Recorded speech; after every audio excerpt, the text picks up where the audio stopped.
ng Pangasinan. But of course, I started the ministry in Porac. Nobody knows that. Not really, but some do. But I'm really, really grateful to God. Like I said, my other testimony, okay ba, mag-English na lang tayo para na, Tagalog na. Nung nahawakan ko yung libro na sinulat ni Pastor Chong, was my answer to my prayer. Because my heart is really evangelism. But I don't know what happened. God let me stay in Pangasinan to be a pastor because He said, nobody will take care of my flocks. That's why I'm in Pangasinan. But you know, that book that he wrote is my way to really teach people in the direct gospel of the Bible. Alam niyo, mahirap pagka wala kayong natapos. Anong tatayuan ko? Sabi ko sa Panginoon, anong tatayuan ko, Lord? Hindi naman ako nakatapos ng college. Hindi mo ako pinag-aral sa ORU kasi dapat mag-aral ako sa ORU. For some reason, it turns around, nag-aral ako sa Rhema Bible College sa Amerika.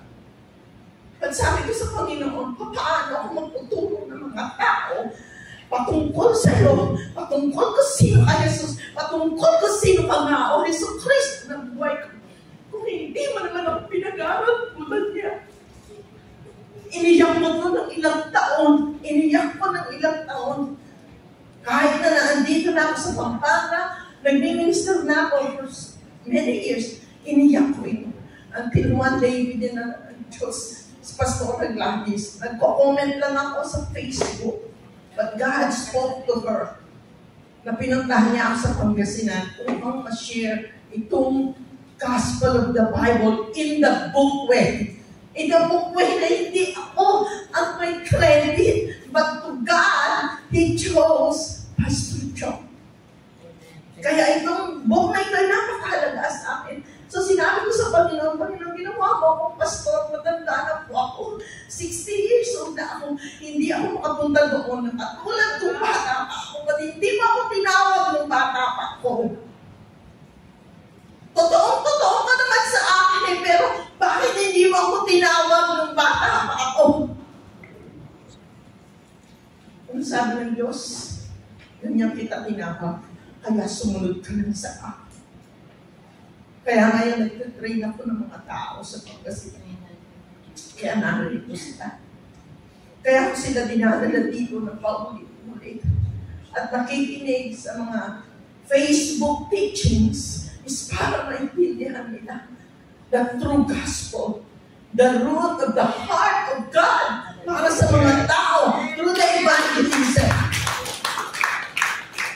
Pero wala pa napadala sa kanila ang Diyos katulad ng heart na nag-burn sa puso ko. Sabi ko, Panginoon, kung di mo ginawang pastor, siguro na ako. Kasama na nila ako naman. Pero sabi ng Diyos, anak, turuan mo sila.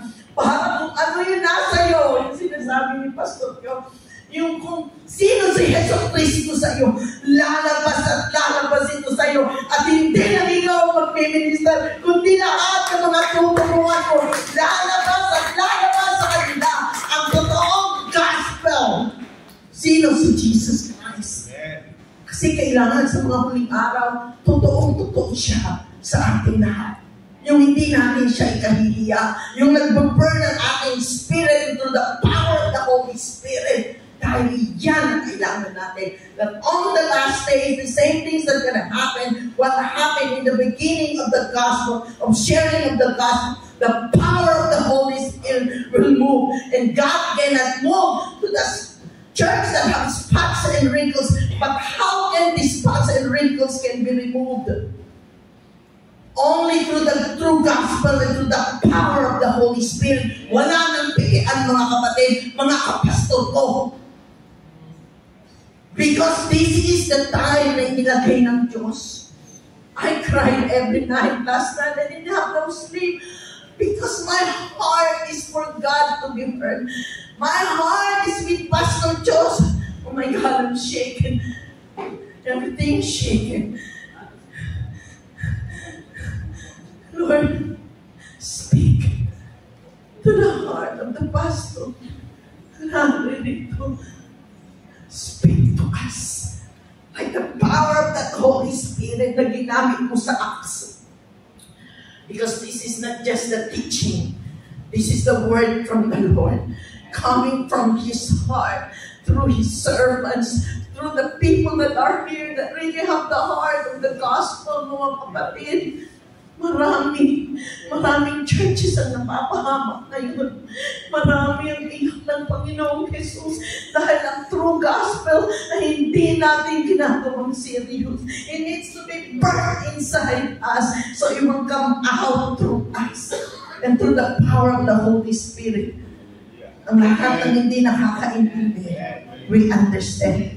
Amen. And I am so grateful po na kayo'y namin ang mga pastor.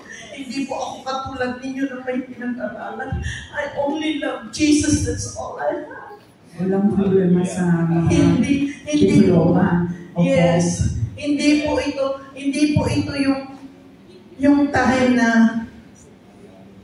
sino ba yung may pinag-aralan dito? Kung hindi ito na sinishape ng Panginoon ang body na.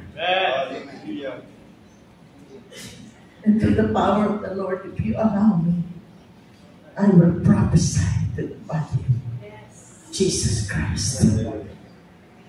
Tayo mo na lahat na narito. Ano man po ang nire-represent ninyong tahanan mo man, church mo man, bayan mo man, ano man ang nire-represent. Father God, in the mighty name of Jesus Christ, shake your body. Shake your body like you're shaking me now. In the spirit realm, awaken thy people, O God, that they may preach the gospel without spots and wrinkles as you are ready to come to face you, Father God. And let your grace be upon all of us. Let your grace be upon all of us, your people. We receive your word, the gospel of the Bible, Jesus, the Christ, the Son of the living God. All the glory and the honor belongs to you, O Father God. And Jesus, shake us all to preach your gospel in the mighty name of your Son, Jesus Christ, who is truly the Christ, and only you will be glorified.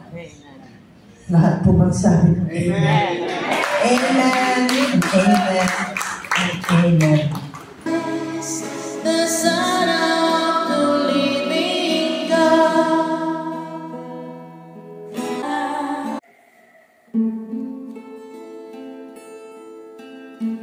I will sing of your love. I will sing of your Jesus. Jesus is the Christ. Jesus is the Christ. Jesus is the